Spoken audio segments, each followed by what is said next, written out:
예, 이번 주에는 새해가 있습니다. 새해가 시작되는 한 주간, 설 명절 주간인데요. 그런데 왜 우리는 맨날 똑같은 그날인데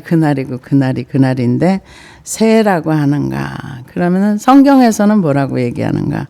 성경에는 해 아래 새 것이 없다 이렇게 얘기합니다. 그런데 우리는 어제 떠오른 해가 오늘도 뜨고 오늘 떴던 해가 내일 똑같이 이게 반복되는데 날짜를 정해서 이제 달의 주기를 따라서 이렇게 얘기를 하는데요.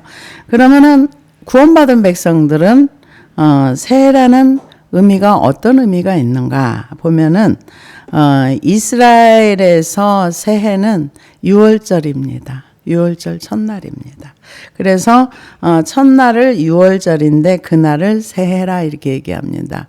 근데 그 태양력으로 하면은 1월 1일이 아니에요. 그들도 이제 6월절 하나님이 구원시킨 날을 기준으로 해서 새해다. 그래서 그 절기를 지키고 있습니다. 그래서 이스라엘 백성들은 구원받은 날, 애굽에서 구원받고 죽음의 사자가 지나가면서 어린 양의 피를 문지방에 바르고 그 날을 새해로 치면서 매년마다 기억하면서 2월절을 지키고 있습니다. 왜 그들은 새해를 6월절로 지킬까요? 구원받은 은혜를 잊어버리지 말고 잘 기억하고 그래서 연례 행사로 6월절을 지키면서 이날은 하나님이 우리를 구원하신 새해 첫날이야. 이렇게 해서 그들을 이렇게 6월절을 지키면서 새해를 보냅니다. 그러면 우리는 이제 음력으로 해서 이제 새해를 지키는데요. 그러면은 우리는 그 새해를 지키면서 뭐를 해야 되는가? 이제 우리도 구원받은 그 날을 기억하면서 사람들에게 그 복음의 빛을 이렇게 비춰주는 복음을 전하는 그런 절기가 된다면 굉장히 좋은 그 설 명절이 됩니다. 그런데 제가 어젠가 그제 이렇게 보다 보니까 이런 내용이 있더라고요. 지금 한국 교회에 주일학교가 거의 다 없는 교회가 많고, 그리고 20대, 10대 후반 대학교 이제 그 청년들이 10%가 안 된다고 하더라고요. 그래서 지난번에 이제 어떤 목사님 만나서 이렇게 얘기를 하다 보니까 앞으로 세월이 조금만 지나고 나면 이제 믿는 사람들은 이제 거의 없어질 것 같고, 교회도 거의 문 닫고, 신학교도 지금 거의 문 닫는다. 이런 얘기를 이제 하는 거를 들어봤습니다. 그러면은 이런 원인들이 어디에 있을까를 우리는 생각해 볼 수 있는 거죠. 그런데 이제 많은 사람들이 이제 이거를 어디에서 복음이 이렇게 닫힌 부분을 어디에서 찾는가? 그렇게 표현을 하는 것을 봤습니다. 뭐라고 표현하냐면은 70년대, 80년대 한참 부흥이 일어났을 때 교회가 뭐 얻을 게 있었답니다. 얻을 게 뭐냐? 뭐 인간관계 네트워크나 이런 것들 뭐 여러 가지로 얻을 게 있었는데 지금은 교회 가면은 자꾸 희생하라 그러고 섬기라 그래서 부담이 돼서 싫다.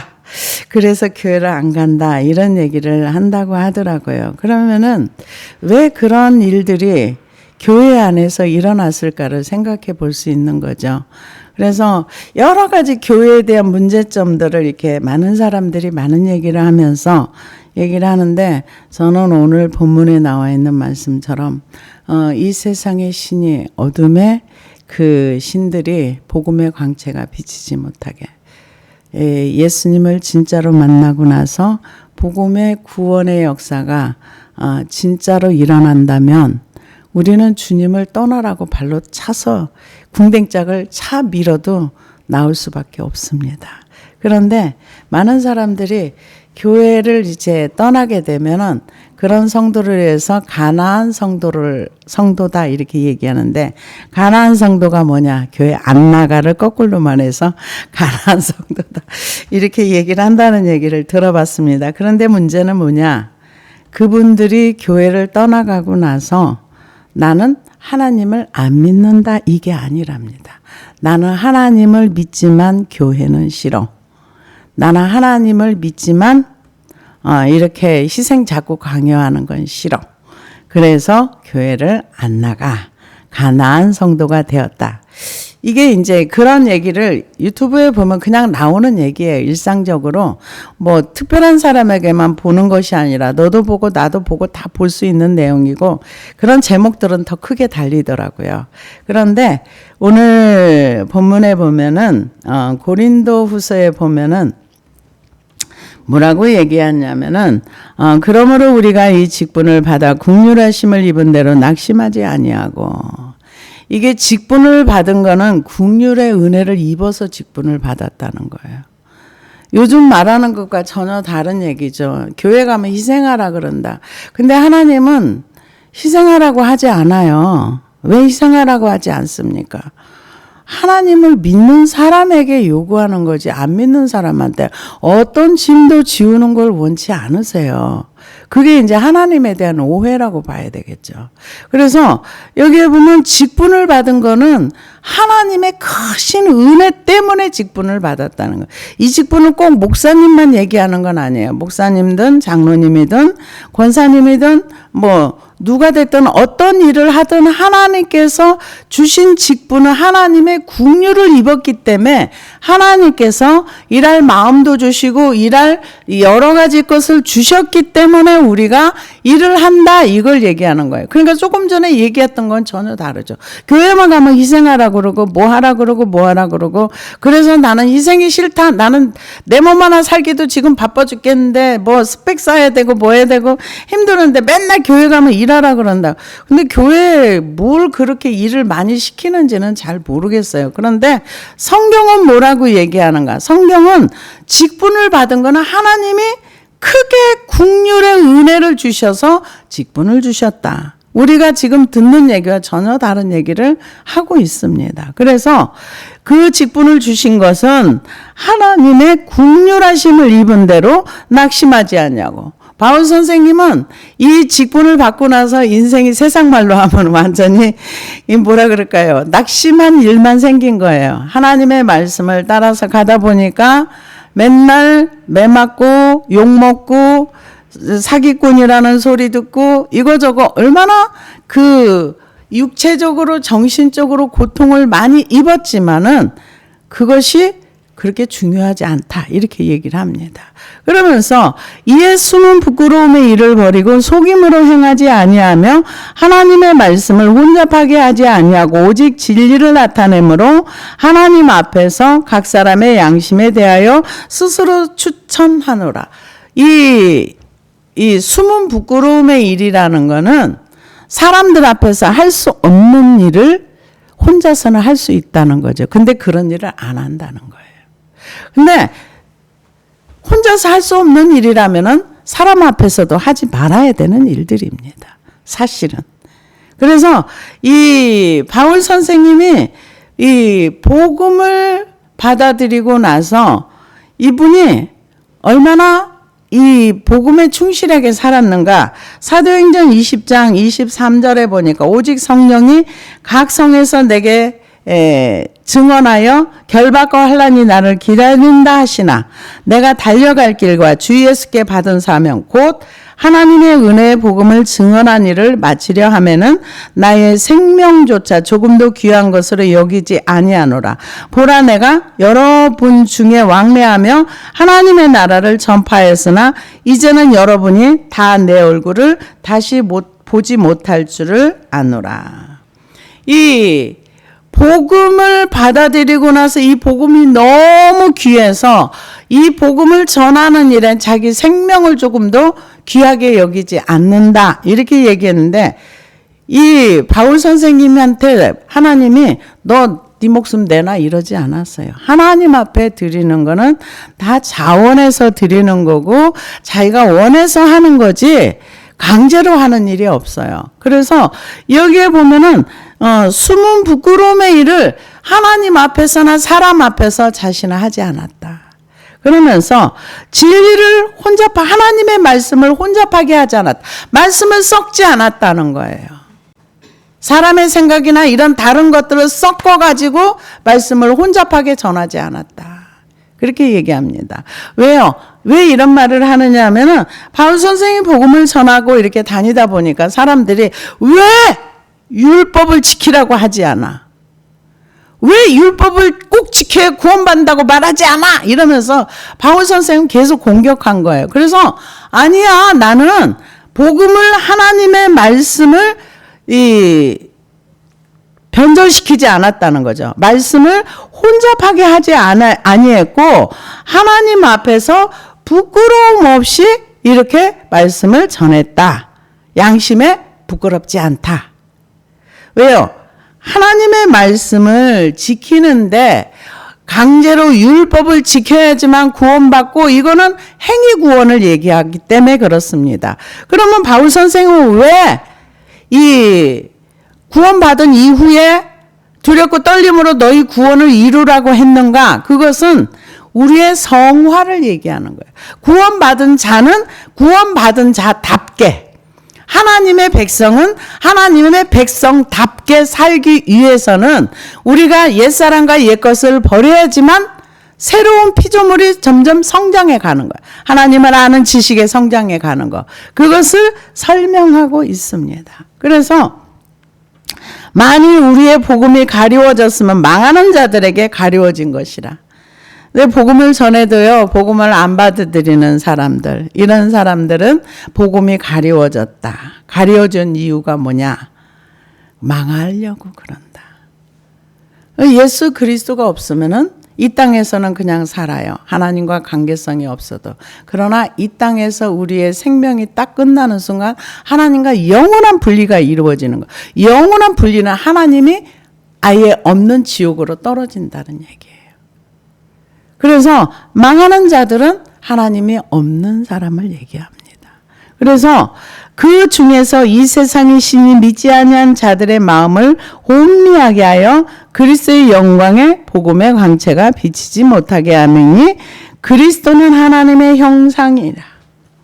이 세상의 신이라고 얘기를 했습니다. 이 세상의 신은 사탄을 얘기합니다. 그래서 예수님은 이 세상의 신을 세상의 임금 이렇게 표현을 했고요. 에베소서에서는 정사와 권세와 어두움의 주관자 악한 영으로 에베소서 6장 12절에 설명하고 있습니다. 그래서 이 사람들의 복음의 광채가 혼미하게 마음을 혼미하게 하여 혼미하게 했다는 그 뜻은 뭐냐면은 에티플로센이라는 단어를 쓰는데 눈을 멀게 했다. 우리가 그 철로 역정에 보면은 절망 속에 빠지면은 그 눈을 뽑아버려요. 하나님의 그래서 절망 속에 빠진 그 철로역정이 나오는 얘기입니다. 제 얘기가 아니라 철로역정 보면 절망 속에 빠지면 문이 열려 있고 열쇠가 옆에 있어도 못 나오는 거예요. 혼미하게 했다. 눈을 멀게 했다. 영적인 눈을 벌게 해서 이 어두움에 빠지고 예수님을 믿지 못하게 하는 거. 그게 이 세상 신이 하는 짓이랍니다. 그래서 그리스도의 영광의 복음의 광채가 비치지 못하게 함이니 그리스도는 하나님의 형상이니라. 그러니까 우리가 기도하다가 내가 이거를 몰랐었구나. 이게 깨닫는 게 영광의 광채가 비치는 거예요. 하나님의 복음의 광채가 내게 비춰지면 이게 어두움이구나. 내가 이거를 몰랐었구나. 이거를 깨달아지는 게 영광의 광채가 비춰지는 겁니다. 그래서 우리는 우리를 전파하는 것이 아니라 오직 그리스도 예수의 주 되신 것과 주 예수를 위하여 우리가 너희의 종된 것을 전파하미니. 여기에서 우리 예수 그리스도가 우리의 주가 됐다. 지금 우리가 주를 고백하는 것과 이때 당시에 주가 다릅니다. 왜냐? 이때 주라는 거는 그 사람의 주인이라는 얘기. 그거는 그 사람은 노예라는 얘기예요. 그렇다는 얘기는 이 예수 그리스도를 주로 고백하는 그 사람에게는 그 말씀에 무조건 순종이에요. 근데 요즘은 사장님한테 무조건 순종이라는 거 없어요. 월급 받기 위해서 일하는 거지 이때 주와 지금의 주는 다른 개념입니다. 그래서 이때 주 된다는 거는 완전히 그분 말씀의 주인으로서 모든 것에 그냥 얘만 있다는 얘기예요. 그래서 예수 그리스도가 주 되심을 고백하는 거는 그분이 나의 인생의 주인임을 고백하는 거예요. 근데 우리는 누가 그렇게 사는 사람이 있습니까? 실제로는 그렇게 살아야 되는 게 맞아요.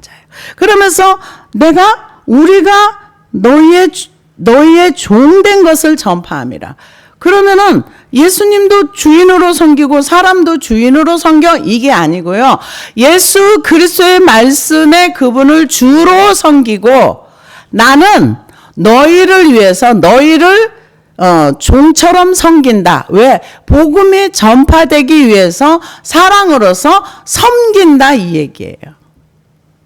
섬기는 거죠. 사람을 섬기는 거. 그래서 우리가 신부의 자리에 가기 위해서는 제일 먼저 종이 돼야 돼요. 하나님을 주인으로 모시고 그분을 주인으로 섬기고 나는 종의 자리에. 예수님도 이 땅에 오셔서 나는 섬김을 받으러 온 것이 아니라 섬기려 왔노라 했기 때문에 우리도 제일 먼저 섬기는 자가 돼요. 그 다음에는 예수님의 친구가 되는 거예요. 그 다음에 신부의 자리로 가는 거예요. 처음부터 신부가 만들어지지 않습니다. 그래서 이 전파하는 것이 누구냐? 우리는 우리를 전파하는 것이 아니라 오직 그리스도 예수의 주 되신 것과 주 예수를 위하여 우리가 너희의 종된 것을 전파함이라. 그러니까 자기를 전파하는 게 아니라는 거예요. 그러면서 어두운 데 빛이라 말씀하셨던 그 하나님께서 예수 그리스도의 얼굴에 있는 하나님의 영광을 아는 빛을 우리 마음에 비추셨느니라. 그러니까는 예수 그리스도가 어떤 분이라는 거를 그 빛으로 비춰주면 아하, 이게 이런 거네 하고 아는데 이거를 알지 못하고 깨닫지 못하게 막는 게 사탄이라는 거예요. 그래서 우리는 뭐가 깨달아지지 않으면 하나님 제가 이거 잘 몰라요. 알려주세요. 깨닫게 해주세요. 그러면은 성령님이 깨닫게 해주시고 알게. 그러면 영광의 빛이 우리 안에 비춰져서 우리가 하나님을 아는 것에 자라가게 되는 겁니다. 그러면서 우리가 이 보배를 질그릇에 가졌으니 이는 심히 큰 능력이 하나님께 있고 우리에게 있지 아니함을 알게 하려 함이라. 질그릇이라고 표현했습니다. 우리는 이 그릇이라고 표현을 했다면은 그릇의 주인이 있다는 얘기예요. 그릇을 쓰는 주인이 있다는 얘기예요. 그러면은 사탄의 그릇은 사탄이 쓰는 거가 되고 하나님의 그릇은 하나님이 쓰는 그릇이 되는 거예요. 근데 그 그릇을 깨끗하게 하는 몫은 누구 몫이냐? 우리의 몫이에요. 그래서 레위기 8장 14절에 보니까 모세가 또 속죄제의 수송아지를 끌어오니 아론과 그 아들들이 그 속죄제의 수송아지 머리에 안수하며 모세가 잡고 그 피를 가져다가 손가락으로 그 피를 내 귀퉁이 뿔에 발라 제단을 깨끗하게 하고 그 피를 제단 밑에 쏟아 제단을 속하여 거룩하게 하고. 그러니까 예수 그리스도 그때는 짐승의 피로 깨끗하게 제단 씻고 또 이거를 거룩하게 하고 씻어야 거룩해진다는 얘기예요. 그럼 우리는 뭘로 씻어요? 예수 그리스도의 피로 우리의 죄를 씻는 거예요. 그러면 깨끗해지고 거룩해질 수 있다는 거예요. 그래서 디모데후서 2장 20절에 보니까 큰 집에는 금그릇과 은그릇뿐 아니라 나무그릇과 질그릇도 있어 귀하게 쓰는 것도 있고 천하게 쓰는 것도 있나니 그러므로 누구든지 이런 것에서 자기를 깨끗하게 하면 귀히 쓰는 그릇이 되어 거룩하고 주인의 쓰심에 합당하며 모든 선한 일에 준비함이 되리라. 또한 너는 청년의 정욕을 비하고 주를 깨끗한 마음으로 부르는 자들과 함께 의와 믿음과 사랑과 화평을 따르라. 근데 그릇은 그릇인데 깨끗하게 하면 주인이 쓰시기에 합당한 그릇이 된다는 거예요. 근데 씻지 않으면 더러운 그릇이라는 거죠. 그래서 심히 큰 능력이 하나님께 우리에게 있지 아니함이라. 그러니까 우리 안에 예수 그리스도를 모시고 그분을 주로 모시는 사람은 하나님의 능력이 그와 함께 있다는 얘기예요. 이 세상에서 가장 큰 은혜는 뭐냐? 구원받은 거예요.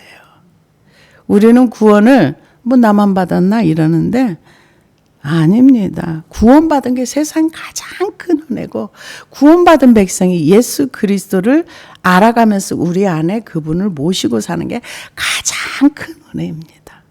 구원으로부터 시작이 되거든요. 그래서 능력이 우리는 아무 능력도 없어요. 그릇에 무슨 능력이 있습니까? 담겨진 예수 그리스도. 우리가 그분을 모시고 사는 그것이 큰 능력이라는 거예요. 그래서 이 바울 선생님이 이걸 깨달은 거예요. 그래서 우리에게 있지 아니함이라. 우리가 사방으로 우겨쌈을 당하여도 쌓이지 아니하며 답답한 일을 당하여도 낙심하지 아니하며 박해를 받아도 버림받지 아니하며 거꾸리뜸을 당하여도 망하지 아니하며 우리가 항상 예수의 죽음을 몸에 짊어지면 예수의 생명이 또한 우리 몸에 나타나게 하려 함이라. 예수님 믿는 것 때문에 우겨싸임을 당하고 답답한 일을 당하고 그리고 힘든 일을 당하고 거꾸로짐을 당하고 그런데 이렇게 할 때 예수의 생명이 나타난다는 거예요. 이 고린도후서 1장에 보면은 뭐라 그러니까 살 소망이 다 끊어졌을 때 그때 예수님을 의지하는 걸 배웠다. 예수님을 의지하는 걸 배우는 건요, 삶에서 배우는 거예요.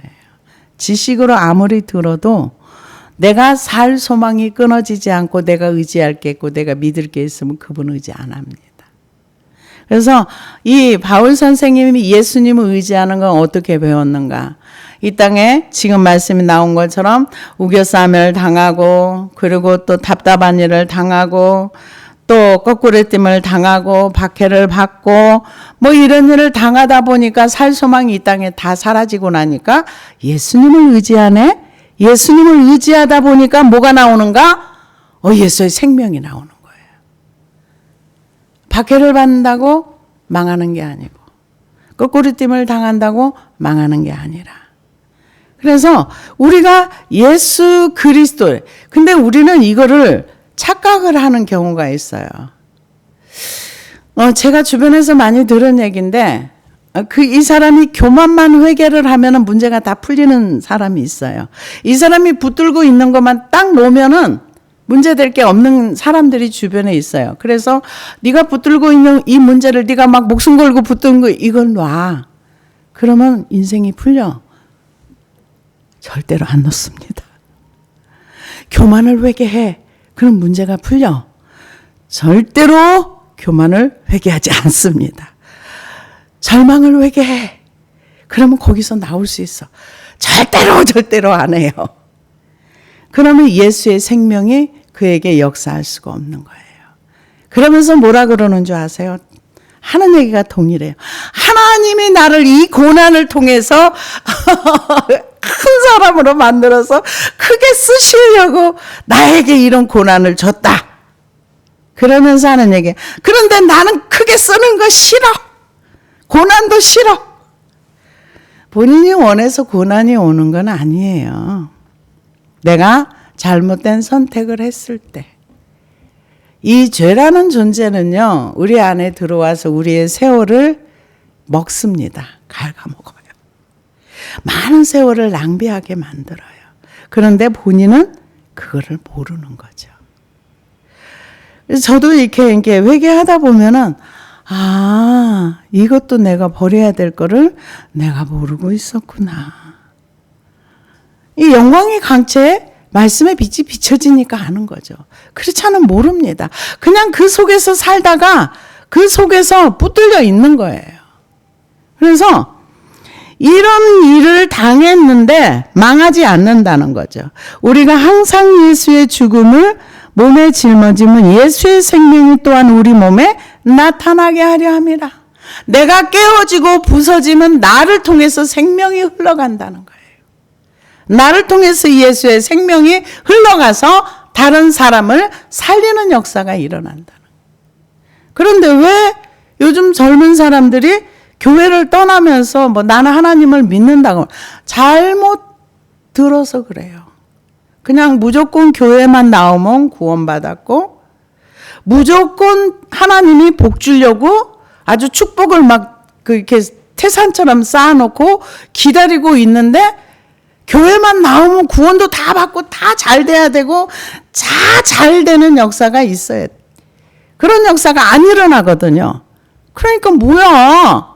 교회 나와줬는데 왜 아무 일도 안 일어나? 왜 하나님 내 기도 안 들어주는 거야?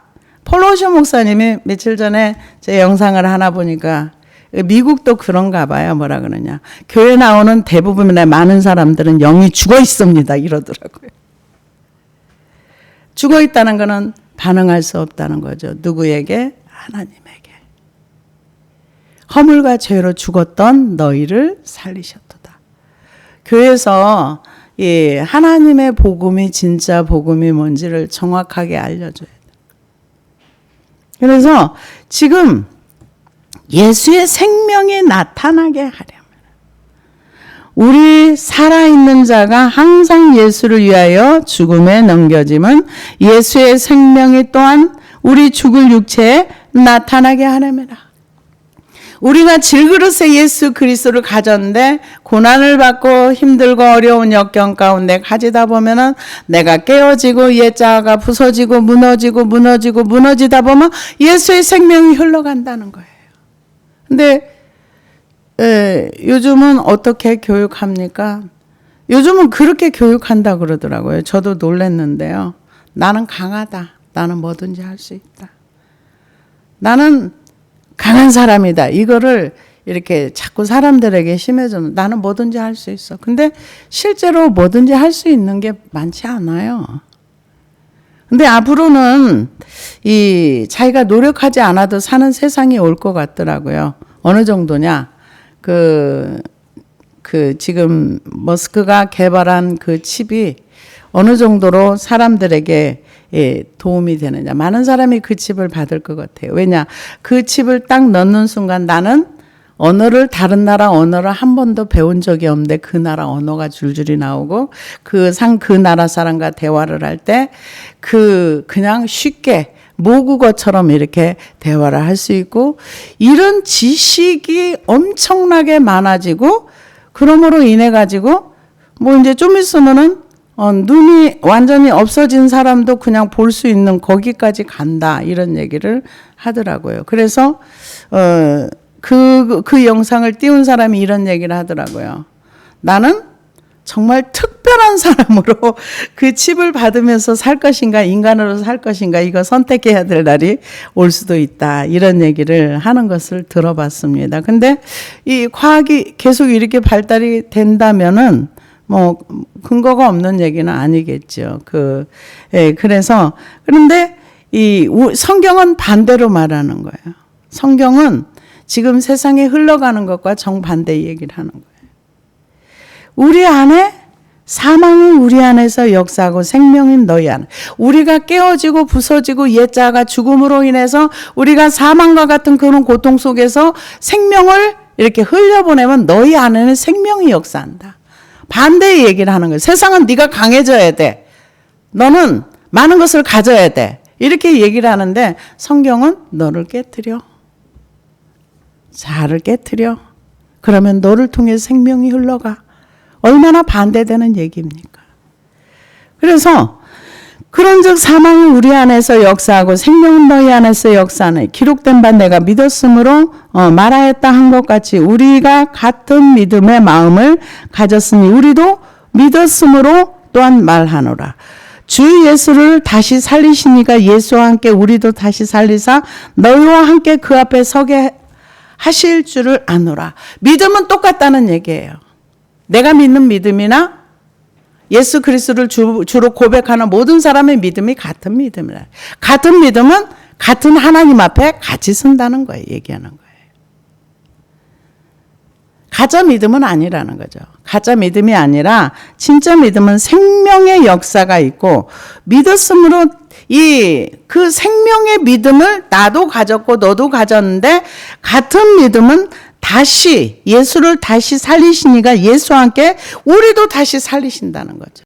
이 땅에서 우리 육체가 시간이 지나면 없어집니다. 낡고 허물어지고 깨집니다. 그러나 우리 안에 예수님의 생명이 있기 때문에 그 생명이 다시 하나님 앞에 서게 된다. 이것을 얘기합니다. 그러면서 이 모든 것이 너희를 위함이니 많은 사람의 감사로 말미암아 은혜가 더하여 넘쳐서 하나님께 영광을 돌리게 하려 함이라. 그러므로 우리가 낙심하지 아니하느니 우리의 겉사람은 날로 낡아지나 우리의 속사람은 날로 새로워지리로다.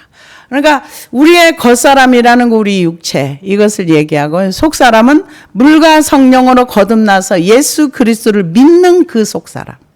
그 속사람은 세월이 지나도 낡아지는 것이 아니라 점점 성장해 간다는 거예요. 겉사람이 이 속사람이 성장하지 못한 사람의 특징은요. 제가 주변에서 많이 보면은 이 땅에 죽어도 살아 있어야 돼. 걸어 다니지 못하고 기어 다녀도 살아 있어야 돼. 이 땅이 전부예요. 얼마나 이 땅에 대한 애착이 강한지 우리가 상상을 초월할 정도. 얼마나 이 땅에 대한 그 집착과 애착이 강한지 몰라요. 근데 예수를 제대로 믿고 우리 육체가 깨지고 나면은 눈 뜨면은 천국이야. 그곳에서 예수님도 만나고 그곳에서 우린 누리는 삶을 살 수가 있어 하면은 이 땅에 막 목숨 걸고 막 붙들고 여기서 떠나면 큰일 나는 것처럼. 아니 진짜예요. 제가 많은 사람 봤는데 거의 다 그래요. 자기가 손으로 음식을 떠먹지 못해도 가히 붙잡고 집착을 해요. 목숨에 대한 집착. 근데 정말 속사람이 날로 새로워지는 사람은 이사 가는데 이사 가잖아요. 준비한 내 집에 우리는 이 땅을 나그네라고 표현했잖아요. 잠시 지나가다가 영원한 내 집에 가는 거잖아요. 내 아버지 집에. 그래서 우리가 잠시 받는 환난에 경한 것이 지극히 크고 영원한 영광에 중한 것을 우리에게 이루게 하매니 우리가 주목하는 것은 보이는 것이 아니요 보이지 않는 것이니 보이는 것은 잠깐이요 보이지 않는 것은 영원함이라. 이게 뭘 얘기합니까? 우리가 이 땅에서 바울 선생님만큼 복음을 전하다가 고통을 많이 겪고 40의 감암매를 여러 번 맞고 강도의 위험 여러 가지 돌에 맞아서 거의 죽었다고 버렸는데 하나님이 생명주 다시 살아나고 이런 일들을 한두 번 겪은 게 아니거든요. 근데 뭐라고 얘기합니까? 이 땅에서 환난이 가볍다는 거예요. 이거는 왜 이런 말 할까요? 영원한 세계가 너무 확실하기 때문에. 그러잖아요. 여기 잠시 받는 환난에 경한 것이 지극히 크고 영원한 영광에 중한 것은 우리에게 이런 지극히 큰 하늘의 영광은 이 땅에서 어떤 고생을 하고 어떤 환난을 당해 어떤 말할 수 없는 고통과 고통 속에 있다 할지라도 영원한 것에 비하면 가볍다는 거예요. 우리에게는 이 믿음이 필요합니다. 그래 세상에 바람에 밀려서 요동하는 물결처럼 흔들리지 않아요. 가족에서 예수 믿어가지고 전 그런 얘기 참 많이 들었어요. 야 믿는다고 하면서 기도한다는데 되는 일도 없다. 기도는 많이 하는데 뭐가 돼? 되는 일도 하나도 없네. 빈정거림 참 많이 당했어요. 그러나 우리가 이 땅에서 빈정거림을 당하거나 비웃음을 당하는 건 영원한 하늘의 영광에 비교하면 그거는 가볍다는 거예요. 이게 바울 선생님의 신앙 고백입니다. 우리도 이 고백이 필요한 거예요. 우리가 이 땅에서 좀 누리지 못하고 우리가 이 땅에서 주를 위해서 헌신하고 수고한다 해도 그거는 하늘의 영광에 비교하면은 우리는 하나님을 공의롭다고 얘기합니다. 왜 공의로울까요? 하나님의 공의는요, 소자에게 냉수 한 그릇 준 것도 하늘에선 상을 잃어버리잖아요. 공의롭게 준다는 얘기죠. 그 대신 잘못한 것도 공의로 다스리는데 공의 속에는 하나님의 긍휼과 사랑이 있어요. 근데 하나님과 영원히 분리된 사람은 그 사랑을 경험할 수가 없습니다. 그래서 이렇게 명절 때 되고 사람들을 만났을 때 이 놀라운 그 구원의 은혜를 나누라는 거예요. 명절에 하나님이 얼마나 대단한 분이신가. 하나님이 나에게 나타나셔서 역사하신 그 사랑이 얼마나 큰가를 하나님을 잘 모르는 사람들, 그들에게, 가족들에게 나누라는 겁니다. 기도하시겠습니다.